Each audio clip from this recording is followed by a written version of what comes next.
يا مساء الفل والياسمين على احلى متابعين، عاملين ايه؟ يا رب دايما تكونوا بخير.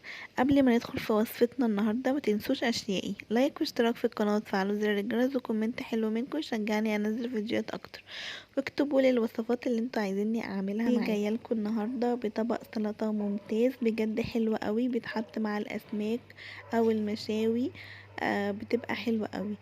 سلطة البنجر، اول حاجة هنسلق البنجر، لازم يتسلق كويس جدا، ولا يتهري ولا اللي هو يبقى ناشف، يبقى كده ايه، متوسط. تحطي في السكينة تطلع بسهولة.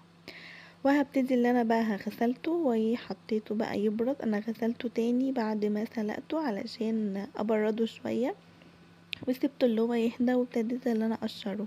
هو بيتقشر بكل سهولة جدا، ما بياخدش وقت خالص. ممكن تقشريه بالسكينة او تقشريه بايدك عادي. انا هو ابتدي ان انا اقشره بايدي. انا وريتكم هو الطريقتين، الطريقة الاسهل ليكي اعمليها، بتقشر بكل سهولة جدا.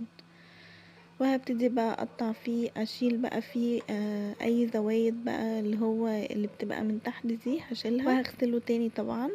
ما تشيليش منه اي زوايد خالص قبل ما تسلقيه علشان اللون بتاعه ما ينزلش كله في المية.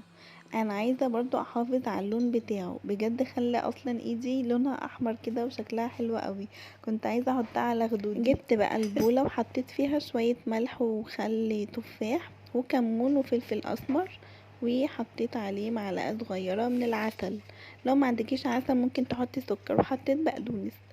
وبشرت جزرايه، حطيت عليها برضو بشر جزر، وعصرت عليه نص ليمونه. انا ما كترتش الملح ولا الليمون ولا خل التفاح علشان ما يبقاش مزز، انا عايزه كده يبقى طعمه ايه كده. وهبتدي بقى اللي انا اقطع البنكر كده قطع صغيره.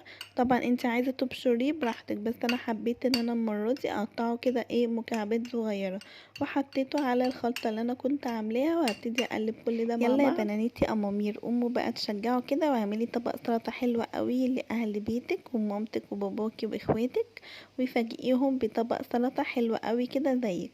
ودي تكون وصفتنا النهارده. لو عجبتك متنسيش اللايك الحلو بتاعي. باي باي.